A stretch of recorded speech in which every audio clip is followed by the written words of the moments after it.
Hi, I'm Precious, and I'm excited to get into this TED Talk. So, for the next 5 minutes, I'm gonna take you on a little bit of a journey to let you see the way nutrition can really um, benefit people in individualized ways. So, like I said, I'm Precious. I'm actually a nutrition professional, a public health professional with a background in nutrition. So when I hear the word health, I think of so many things as it comes to food, but also different scientific topics, even down to chemistry. And I know that nutrition and health in particular are kind of popularized terms, and some may even consider them buzzwords um, because it has such a huge correlation with your quality of life and your health status, in some societies, your socioeconomic status. So it's it's interesting to just get into some conversations with people and hear students in high school. They know that if you eat healthy, you'll be healthier, and that's what they consider nutrition. But the focus of the health classes, from my experience, usually are on other more scary topics. Um, but nutrition is such a cool one.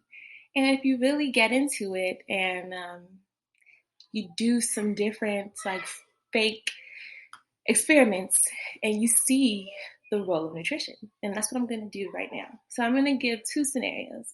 In one scenario, someone wakes up in the morning and they get dressed and they're on the road on their way to whatever their destination is, and they encounter a little bit of traffic.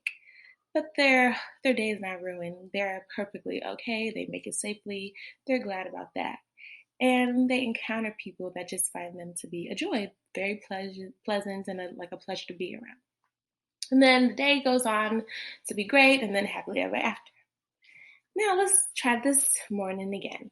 You wake up, you're getting ready, and then you're out the door. You actually experience the same exact pace of traffic, so it's not the best, but it's not the worst. But you're emotionally unstable. This mediocre traffic has you crying because you missed the green light type of morning. And then you get to work and you think you've calmed down enough to interact with people. And then you are just smoke's coming out your ears. You have a humongous frown on your face.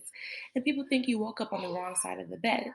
But what actually happened was that you woke up without coffee.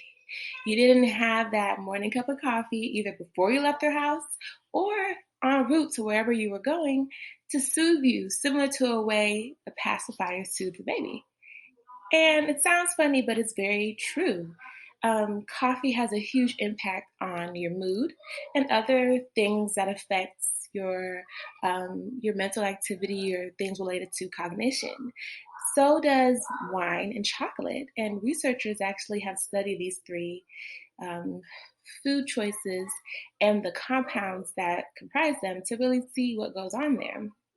And it's obviously one of those things where the research has to be continuous because isolated, you cannot have a diet that consists of just wine, just chocolate, or just coffee, which I'm sure some people may want to do, but unfortunately, you're not going to reap the benefits of those choices if you don't put a little bit more consideration into them as choices. So I just like to use those examples because those are just a few things that I have a unique relationship with, if you will, and I know that they're popular, and that's why research is done on them. Because on a really medical level, it's been linked to effects with Alzheimer's disease. It's been linked to even anti-cancer properties. So even though it's food and even though some may consider it junk, some may have lifestyle choices that make them have a little bit more restrictions, it is something to note that food is medicine and you have to be mindful of the way you interact with it and the dosage, if you will, um, if you really want to get the benefits of it. But obviously, the best advice is to have a well balanced diet. What's well balanced? Well, it goes back to the individual. But a little studying, a little research behind what you eat and the choices you make can make nutrition fun. And I hope that you'll love it the way I do. Thank you.